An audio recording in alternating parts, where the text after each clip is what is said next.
On August 13, 2025, tensions soared over the South China Sea, a region already fraught with territorial disputes and simmering rivalries. A Philippine Coast Guard Cessna, carrying both military personnel and a group of journalists, patrolled the disputed Scarborough Shoal, a flashpoint in the ongoing maritime standoff.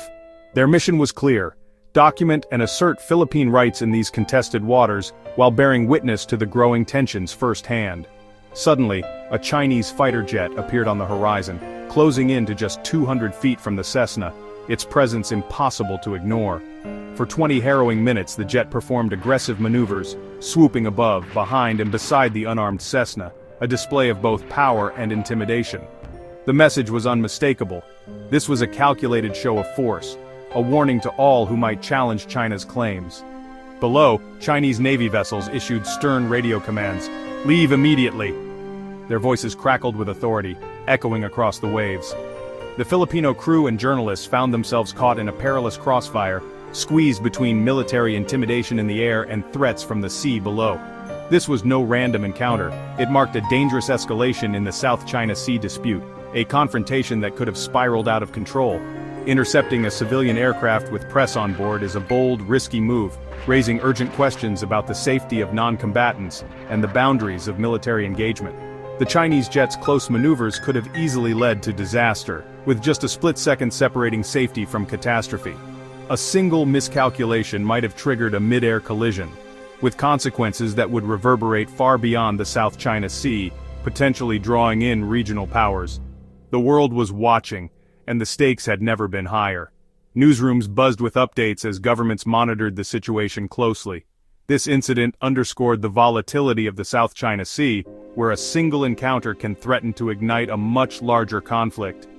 The Philippines' attempt at transparency, inviting journalists to witness their patrol, became a flashpoint for confrontation, highlighting the risks of reporting from the front lines.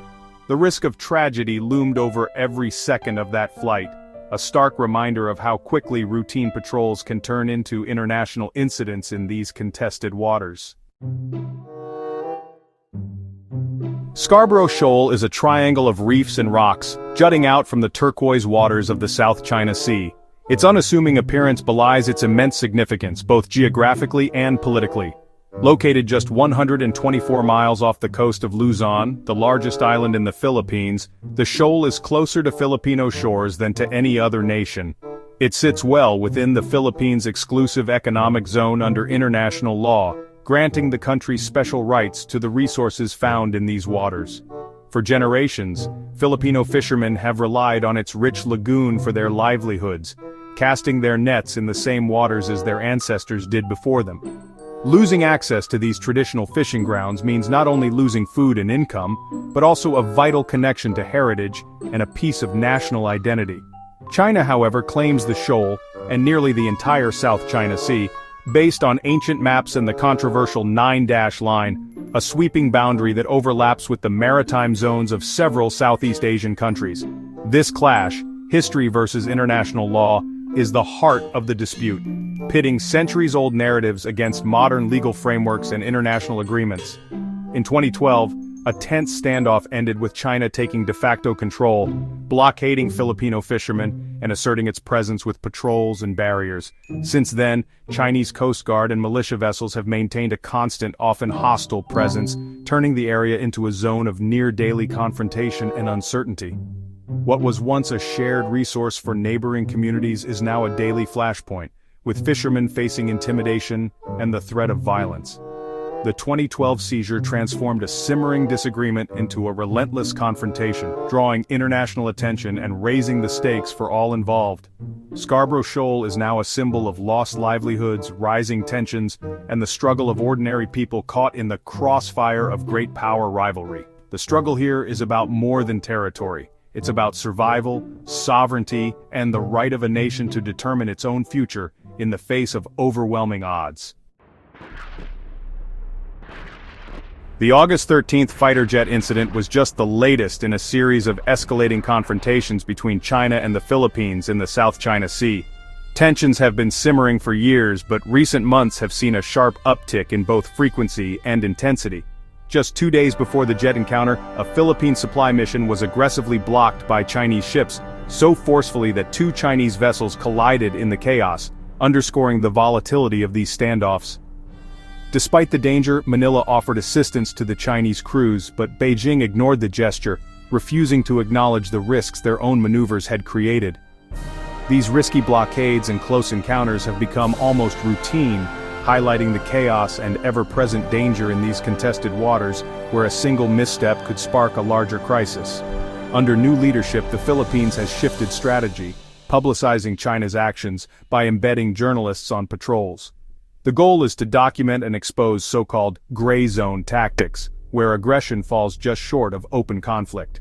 China, meanwhile, deploys Coast Guard and maritime militia vessels to harass, intimidate, and pressure Philippine ships, using overwhelming numbers and aggressive maneuvers to assert control, while still stopping short of outright warfare. The Philippines hopes to win global opinion by exposing China's behavior to the world, turning each confrontation into a test of international resolve and attention. But bringing civilians and journalists into these tense waters raises the stakes dramatically. Every encounter now risks spiraling into an international incident, with the world watching in real time. A water cannon blast or a collision is no longer just a military provocation, it's now an attack on civilians and a direct threat to press freedom, amplifying the consequences of every move. The recent jet interception shows that China is willing to escalate the conflict, taking it from the sea to the skies, and signaling that no domain is off-limits in this contest for control. Each new incident, each close call, increases the risk of miscalculation, where a misunderstanding or a split-second decision could trigger a much larger crisis. The South China Sea has become a theater of constant brinkmanship, where every maneuver is a gamble and the stakes are higher than ever before. On the day of the jet interception, 2 U.S. warships, the USS Cincinnati and USS Higgins, were just 30 nautical miles from Scarborough Shoal. Their presence was a clear signal: America is watching. China claimed to have driven away the USS Higgins, calling U.S. operations illegal. The U.S. Navy countered, insisting their patrols were routine and lawful, part of freedom of navigation operations. This exchange highlights the broader geopolitical chess match. The U.S. doesn't take sides on sovereignty, but has a mutual defense treaty with the Philippines. American warships remind China that its actions are under global scrutiny. The risk a local clash could draw in superpowers with global consequences. The Scarborough Shoal dispute is also a legal battle. In 2016, the Philippines won a landmark case at The Hague, with the tribunal ruling China's 9-dash line had no legal basis. The court declared Scarborough a traditional fishing ground for all, and China's blockade unlawful. China rejected the ruling outright, calling it a waste of paper. Since then, Beijing has ignored the decision, building up its presence and enforcing its claims. The Philippines and its allies insist on the rule of law. China asserts history and power. The result? Legal rights without enforcement, and a standoff between law and might. The world sees a test of whether international law can stand against raw power. The presence of journalists on the Philippine plain turned a military standoff into a direct threat to press freedom. China's aggressive maneuvers sent a chilling message: even observers are now targets. The Philippines embeds journalists to expose China's actions, but this transparency comes at great personal risk. Meanwhile, Filipino fishermen remain the most vulnerable. Scarborough Shoal once sustained their families, now they face harassment and dwindling catches. Supply missions are lifelines, but even these are blocked. The collision of Chinese ships and the jet interception highlight the growing danger. As tensions rise, civilians, fishermen and journalists are caught in the crossfire. A single mistake could cost lives. Ordinary people are paying the price for a geopolitical struggle beyond their control. After the aerial encounter, official responses revealed a deep divide. The Philippine Coast Guard quickly publicized the incident, calling it a dangerous escalation and rallying international support. China, meanwhile, stayed silent on the jet but insisted it was defending its territory against illegal Philippine intrusions. The U.S. Navy's presence and public rebuttal of China's claims bolstered Manila's position. American support is crucial, providing a counterweight to China's power. The war of words shows no common ground. The Philippines invokes law and rights, China, history, and sovereignty. For analysts, the use of a fighter jet against a civilian plane signals a new level of risk. Each incident increases unpredictability and danger. The world is watching, concerned about escalation. The divide between the two sides seems unbridgeable. The stakes for regional and global stability are rising. Scarborough Shoal may seem remote, but its fate affects us all. At stake, whether international law or brute force decides territorial disputes, the South China Sea is a vital artery.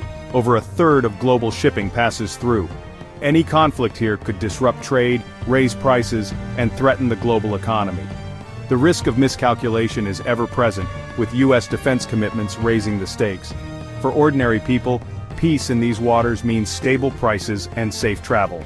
The fishermen, journalists, and sailors are on the front lines of a struggle shaping the future.